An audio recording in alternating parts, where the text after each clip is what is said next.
তাদেরকে আনুষ্ঠানিকভাবেও আমন্ত্রণ করব। এটা আমরা সেপ্টেম্বরের শেষে থেকে শুরু করে নভেম্বরের 1 থেকে 1.5 মাসের মধ্যে আমরা কমপ্লিট করব।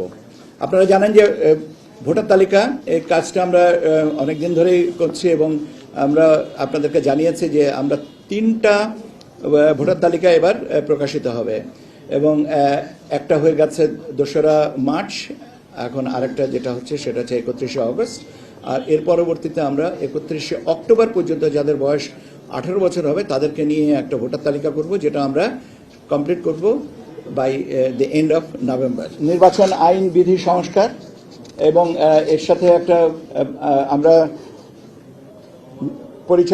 নির্বাচন পরিচালনা বিধিমালা, নির্বাচন কর্মকর্তা বিশেষ আইন 1991 এবং নির্বাচন কমিশন সচিবালয় আইন 2009, এই 3টা এই মুহূর্তে আমাদের আইন মন্ত্রণালয়ে বিবেচনাধীন আছে। আর আমরা দুটো আইনের বিষয়, একটা বিধিমালা আর একটা আইনের খসড়া আমরা পাঠাবো, একটা আরপিও আর একটা হচ্ছে যে রাজনৈতিক দল ও প্রার্থীদের আচরণ বিধিমালা। এটা একটার সাথে আরেকটা পরস্পর অঙ্গাঙ্গিকভাবে জড়িত বিষয়, এটা আমরা একসাথে পাঠাবো এবং আমরা আশা করছি আমরা আগামী সপ্তাহে এটাকে আইন মন্ত্রণালয়ে পাঠিয়ে দেবো, ভেটিং অ্যান্ড সাবসিকুয়েন্ট যে কাজগুলো আছে। নতুন রাজনৈতিক দলের নিবন্ধনের যে কার্যক্রম আপনারা জানেন যে আমরা মাঠ পর্যায়ে তথ্য যাচাইয়ের জন্য পাঠিয়েছি কয়েকটা অলরেডি আমরা আচরণ বিধিমালা, এটা একটার সাথে আরেকটা পরস্পর অঙ্গাঙ্গিকভাবে জড়িত বিষয়, এটা আমরা একসাথে পাঠাবো এবং আমরা আশা করছি আমরা আগামী সপ্তাহে এটাকে আইন মন্ত্রণালয়ে পাঠিয়ে দেবো, ভেটিং অ্যান্ড সাবসিকুয়েন্ট যে কাজগুলো আছে।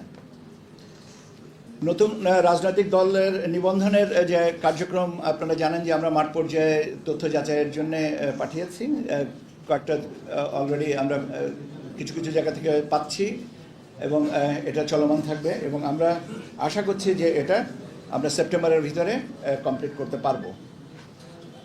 সেপ্টেম্বরের ভিতরে তথ্য পাওয়ার পরে আমরা বিজ্ঞপ্তি দিয়ে তারপরে এটার বাকি কাজগুলো কমপ্লিট করব।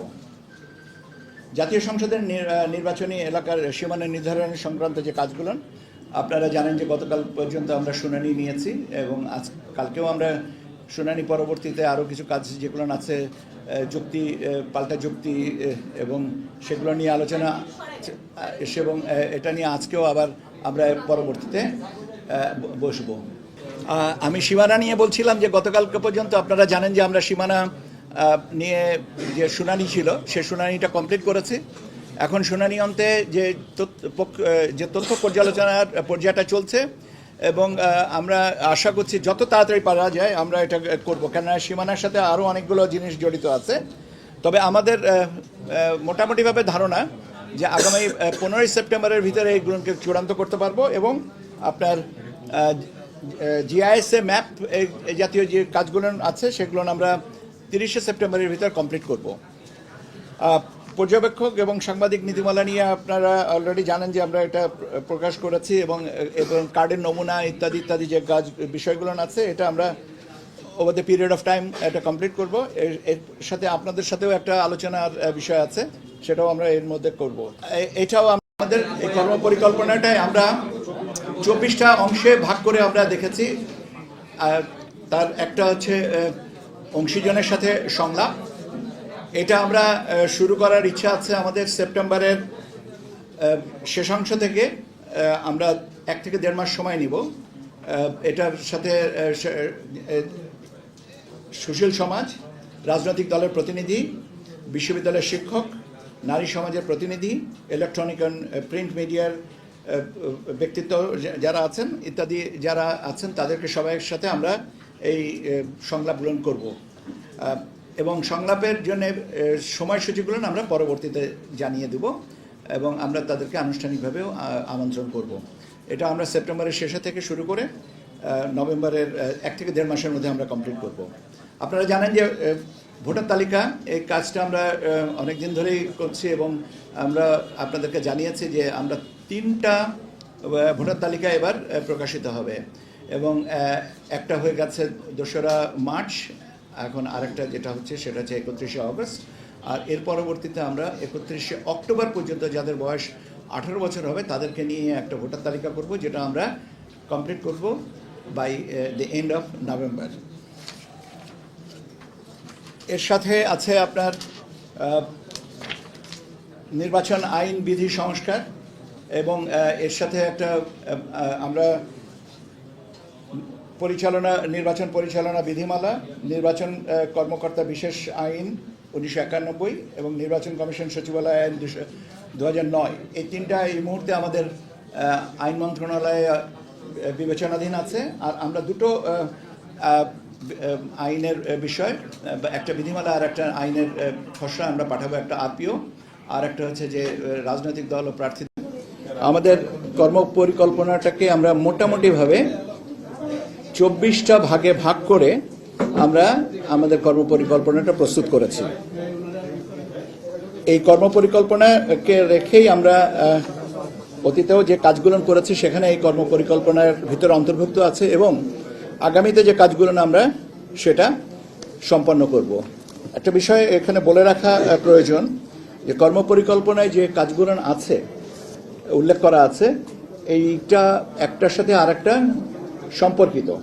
কাজে কোনো কোনো ক্ষেত্রে দেখা যাবে যে একটা সম্পূর্ণ না হলে আরেকটা শুরু করতে পারছি না, আবার কিছু কিছু জিনিস সাথে শুরু হয়েছে কিন্তু একটু বিরতি দিয়ে আরেকটা কাজের সাথে সম্পর্কিত হবে। আমাদের এই কর্মপরিকল্পনাটাই আমরা 24টা অংশে ভাগ করে আমরা দেখেছি।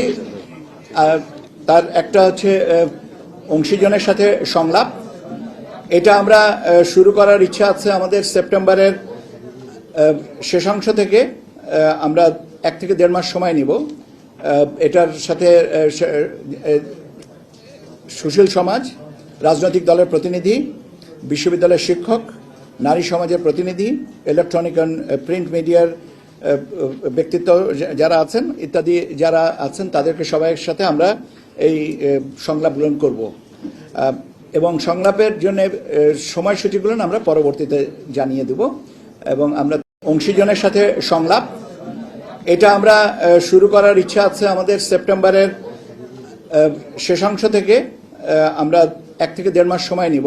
আমি আপনাদের সাথে গতকালকে যখন কথা বলেছিলাম আমাদের সীমানা নির্ধারণ সংক্রান্ত শুনানি শেষে আমি তখন আপনাদেরকে বলেছিলাম যে আজকে আপনাদেরকে কিছু তথ্য দিব। সেই তথ্য ধারা সেই সম্পর্কে আমি আপনাদেরকে আমি জানাচ্ছি যে আপনারা জানেন যে মাননীয় প্রধান উপদেষ্টা দপ্তর থেকে আমাদের কাছে চিঠি দিয়ে জানানো হয়েছে যেন আগামী রমজানের শুরুতে, রমজানের আগে জাতীয় নির্বাচনের ব্যবস্থা করা হয়। তার ধারাবাহিকতায় এবং এর আগে থেকে আমরা এ বিষয়ে যে বিভিন্ন কার্যক্রম যেগুলো আছে সেই কার্যক্রমগুলো আমরা চলমান রেখেছিলাম এবং সময় সময় আমি আমাদের মাননীয় কমিশনার ব্রিগেডিয়ার ফজল সাহেব এবং সিইসি মহোদয় বিভিন্ন সময় আপনাদেরকে বিভিন্ন তথ্য দিয়েছি। এখন সম্মিলিতভাবে আমরা যেটা আপনাদেরকে আজকে জানাচ্ছি যে সেটা হচ্ছে যে আমাদের কর্মপরিকল্পনাটা কি। আমরা এই আগামী নির্বাচনকে সামনে রেখে, জাতীয় নির্বাচনকে সামনে রেখে